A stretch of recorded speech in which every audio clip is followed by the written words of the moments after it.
Marekani imemzuia kamishna mwandamizi msaidizi wa jeshi la polisi Tanzania Faustini Jackson Mafwele kuingia nchini humo kutokana na madai ya kuhusika na ukiukwaji mkubwa wa haki za binadamu. Wizara ya mambo ya nje ya Marekani, Department of State, imetoa tamko hilo na hatua hiyo kufuatia taarifa zilizoaminika kuwa Mafwele alihusika katika ukiukwaji wa haki za binadamu mwaka mmoja uliopita.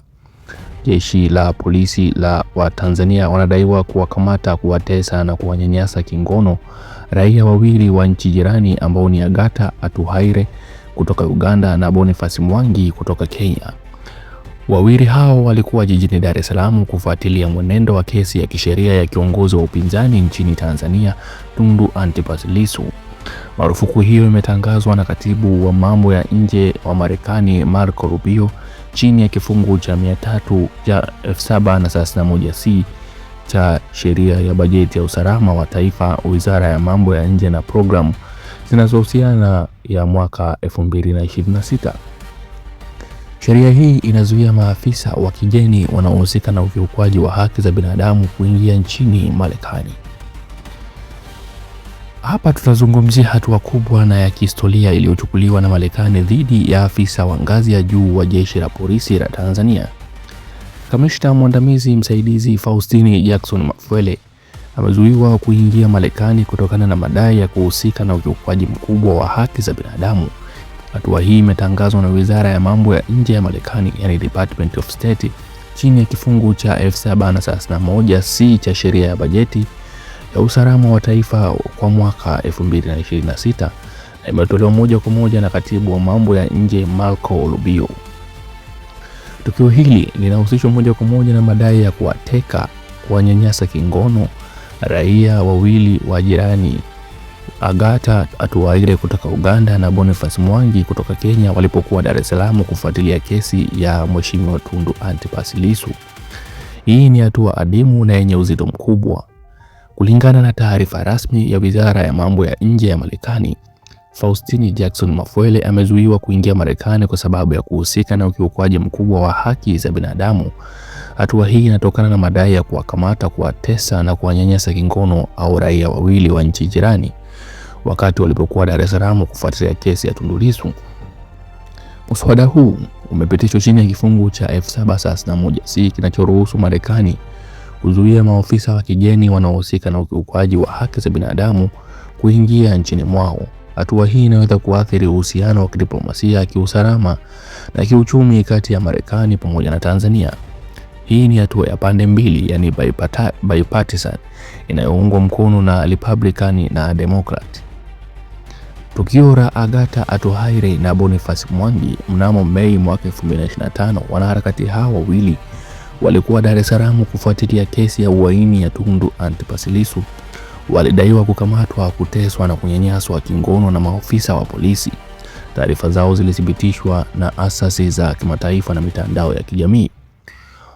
Ukizungumzia Human Rights Watch pamoja na Amnesty International vimeripoti visa vya ukiukwaji wa haki za binadamu wakati maandamano ya Oktoba mwaka 2025, ikiwa ni pamoja na matumizi ya nguvu kupita kiasi, utekaji na unyanyasaji.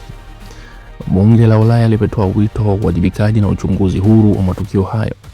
Marekani imekuwa ikifuatilia kwa ukaribu hali ya demokrasia na haki ya binadamu nchini Tanzania, hasa baada ya uchaguzi wa mwaka 2025. Kifungu cha 731C, hii ni sheria inaruhusu Marekani kuzuia maafisa wa kigeni wanaohusika na ukiukwaji wa haki za binadamu kuingia nchini mwao, na imekuwa ikitumika mara kwa mara katika nchi mbalimbali duniani. Hatua hii inaweza kuathiri misaada, uwekezaji na uhusiano wa kibiashara kati ya Marekani pamoja na Tanzania. Inaweza pia kuongeza shinikizo la kimataifa kutoka EU pamoja na nchi zingine.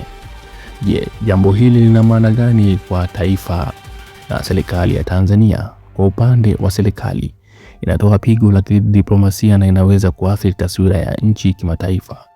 Kwa upande wa vyombo vya usalama, inazidisha shinikizo la uwajibikaji na inaweza kuathiri morali ya maafisa.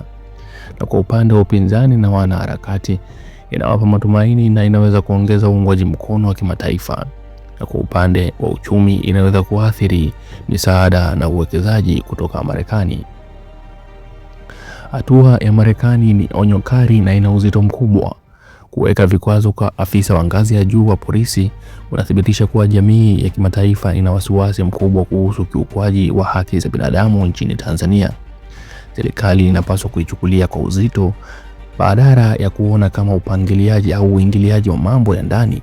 Inapaswa kutumia fursa hii kurekebisha mambo ya ndani, kutoa uwajibikaji wa kazi, kuweka ripoti za tume hadharani na kurekebisha mifumo ya usalama ili kuheshimu haki za binadamu. Serikali inapaswa ianzishe uchunguzi huru na wa kina kuhusu madai ya ukiukwaji wa haki za binadamu na kuwasilisha matokeo hadharani, na vyombo vya usalama vipewe mafunzo ya haki za binadamu na kuheshimu sheria wakati wa kushughulikia maandamano na migogoro ya kisiasa. Mazungumzo ya kitaifa yenye ushiriki wa pande zote yaanzishwe ili kurekebisha migawanyiko na kurejesha imani ya kimataifa, na Marekani nayo iwe na mbinu ya kujenga na kushirikiana badala ya vikwazo tu.